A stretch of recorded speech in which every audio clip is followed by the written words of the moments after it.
CMB Aravindakshan വിഭാഗം കണ്ണൂരിൽ സംഘടിപ്പിച്ച MVR രണ്ടാം ചരമവാർഷിക ദിനാചരണത്തിന്റെ ഉദ്ഘാടകനായി മുഖ്യമന്ത്രി പിണറായി വിജയനെയായിരുന്നു സംഘാടകർ നിശ്ചയിച്ചിരുന്നത്.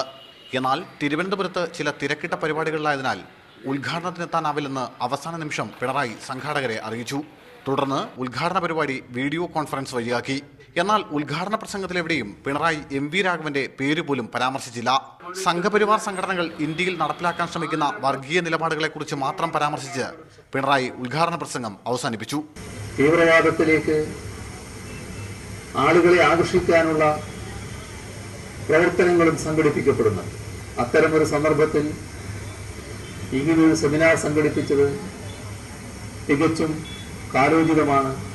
പരിപാടിയുടെ ഭാഗമായി ഇന്ത്യൻ ദേശീയ സാഹചര്യവും ഇടതുപക്ഷവും എന്ന വിഷയത്തിൽ സംഘടിപ്പിച്ച സെമിനാറിൽ CPI സംസ്ഥാന സെക്രട്ടറി കാനം രാജേന്ദ്രൻ, CPM സംസ്ഥാന സെക്രട്ടേറിയറ്റ് അംഗം എളമരം കരീം, CPM ജില്ലാ സെക്രട്ടറി P ജയരാജൻ, മാധ്യമപ്രവർത്തകൻ ശശികുമാർ തുടങ്ങിയവർ സംസാരിച്ചു.